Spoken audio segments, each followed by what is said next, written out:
Masomo ya misa takatifu Jumapili, Dominika ya 3 katika kipindi cha kawaida mwaka A. Jumapili ya leo ni Jumapili ya neno la Mungu.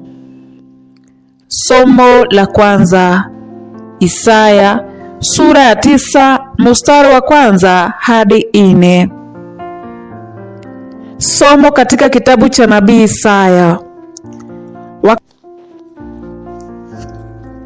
Wakati wa zamani Mungu ameishusha nchi ya Zabuloni na nchi ya Naftali, lakini wakati utakapofika ataitukuza njia ya bahari, ng'ambo ya Yordani na Galilaya ya mataifa. Kabila lililotembea gizani limeona nuru kuu, nao waliokaa katika nchi ya kivuli cha mauti mwanga umewaangazia. Umezidisha furaha yao na umeongeza shangwe zao. Wanashangilia mbele yako kama wanavyoshangilia wavunaji, kama wanavyofurahi wenye kugawanya mateka, kwa maana mzigo uliowalemea na gongo juu ya mabega yao na fimbo ya wakandamizaji wao umezivujavuja, kama siku ile ya kushindwa kwa Midiani. Neno la Bwana. Tumshukuru Mungu. Zaburi ya kuitikizana. Zaburi sura ya 27 mstari wa kwanza 4 kisha 13 hadi 14. Kiitikio: Bwana ni mwanga wangu na wokovu wangu. Bwana ni mwanga wangu na wokovu wangu. Bwana ni mwanga wangu na wokovu wangu.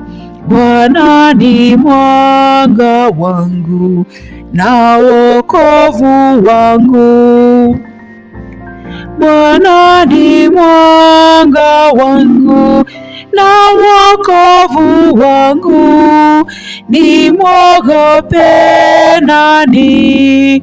Bwana ni kinga ya uzima wangu. Nimhofu nani?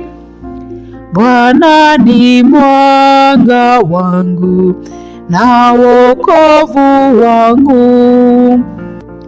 Namwomba Bwana jambo moja, nalo nalitamani sana, nikae nyumbani mwa Bwana siku zote za maisha yangu, nipate kutazama uzuri wa Bwana na kutafakari hekaluni mwake. Bwana ni mwanga wangu na wokovu wangu.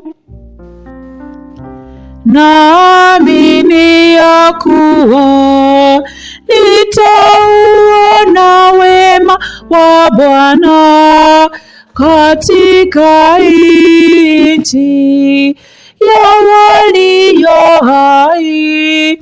Umngoje Bwana, uwe hodari, ujipe moyo, na umngoje Bwana. Bwana ni mwanga wangu na wokovu wangu. Bwana ni mwanga wangu na wokovu wangu. Somo la pili, Wakorintho wa kwanza sura ya 1 mstari wa 10 hadi 13 kisha mstari wa 17. Somo katika barua ya kwanza ya Mtakatifu Paulo kwa Wakorintho. Ndugu, na wasisitizia kwa jina la Bwana wetu Yesu Kristo, muwe na umoja ninyi nyote katika mashauri yenu. Migawanyiko isipatikane kwenu, bali mlingane katika nia moja na maoni yenu. Kwa maana ndugu zangu, watu wa Kloe wameniarifu ya kuwa ugomvi umetokea kati yenu. Nataka kusema hivi, mmoja wenu husema mimi ni wa Paulo, mwingine husema mimi ni wa Apolo, tena mwingine mimi ni wa Kefa, na mimi ni wa Kristo. Kwani Kristo amegawanyika? Je, Paulo alisulubiwa kwa ajili yenu? Au mlibatizwa kwa jina la Paulo? Maana Kristo hakunituma kubatiza, bali kuihubiri Injili, lakini si kwa maneno ya hekima, kusudi msalaba wa Kristo usishushiwe hadhi. Neno la Bwana. Tumshukuru Mungu.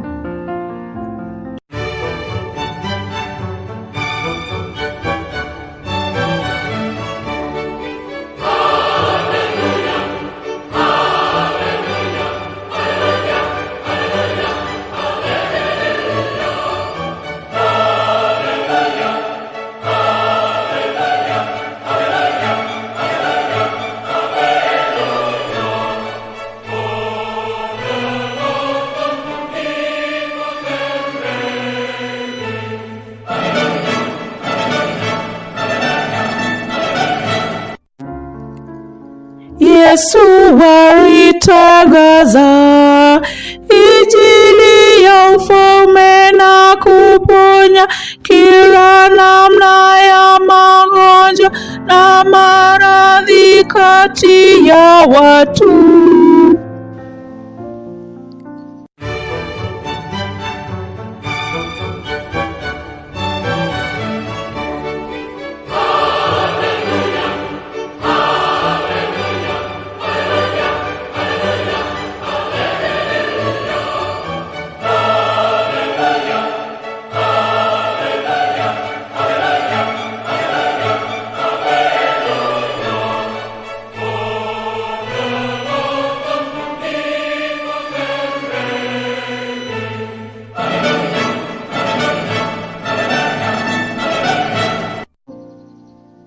Somo la Injili takatifu ilivyoandikwa na Mathayo. Utukufu kwako e Bwana. Mathayo sura ya 4 mstari wa 12 hadi 23. Yesu aliposikia ya kuwa Yohane ametupwa gerezani, alirudi Galilaya. Aliondoka Nazareti, akaenda kukaa Kapernaumu, kandoni mwa ziwa, katika tarafa za Zabuloni na Naftali. Hivyo litimie neno la nabii Isaya aliyesema, nchi ya Zabuloni na nchi ya Naftali, kando kando ya bahari, ng'ambo ya Yordani, Galilaya ya mataifa, watu wakaao gizani wameuona mwanga mkuu, wenye kukaa katika nchi na uvuli wa mauti wameangazwa na nuru. Kutoka hapo Yesu alianzia kuhubiri akisema, tubuni, kwa maana ufalme wa mbingu umekaribia. Alitembea kando ya bahari ya Galilaya, akawaona ndugu wawili, Simoni aitwaye Petro na nduguye Andrea, wakitupa wavu baharini, kwa maana walikuwa wavuvi. Akawaambia, njooni munifuate, nami nitawafanya kuwa wavuvi wa watu. Mara wakaziacha nyavu zao wakamfuata. Akaendelea mbele, akaona ndugu wawili wengine, ndio Yakobo mwana wa Zebedayo na nduguye Yohane, wakitengeneza nyavu zao choboni pamoja na baba yao Zebedayo. Akawaita. Mara wakakiacha chombo na baba yao wakamfuata. Alizunguka katika Galilaya yote, akifundisha katika masinagogi yao na kuitangaza Injili ya ufalme. Akaponya kila namna ya magonjwa na maradhi kati ya watu. Injili ya Bwana. Sifa kwako e Kristo.